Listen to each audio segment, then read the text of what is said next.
le tombeau. Tu vois la large cour et le mur du vieux cloître, où repose un tombeau de la foule oubliée. Le lierre, moins ingrat, n'a pas cessé d'y croître, sur lui-même en tous sens, 1000 fois replié. Dans ce lieu, 2 jumeaux, élevés par leur mère, nourris du même lait, portés au même autel, sont couchés, oubliant cette vie éphémère qui se traîne ici-bas, mais fleurit dans le ciel.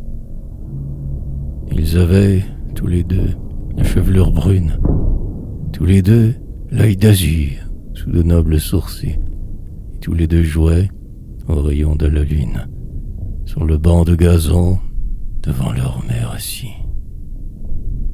Le tambour résonna, précédant la bannière. Ils partirent tous deux à la voix de l'honneur, et revenant tous deux quand s'éteignit la guerre, fatigués de la gloire, ils eurent le bonheur. Remplis de même amour, remplis de même haine, à la même adorée ils présentent leur voix.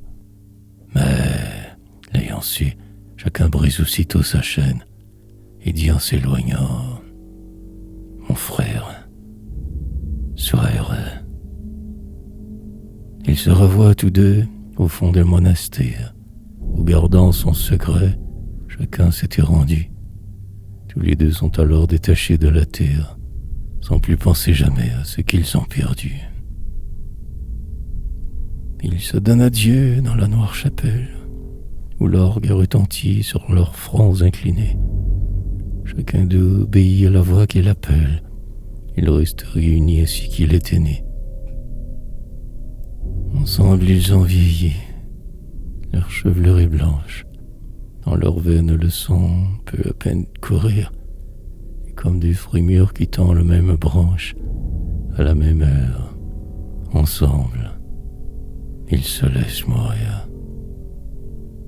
Dans le même tombeau, se couchant côte à côte, ils voient 2 églantiers couvrir leur tertre vert, où vient le papillon jouer dans l'herbe haute, où vient chanter l'oiseau dans le cloître désert.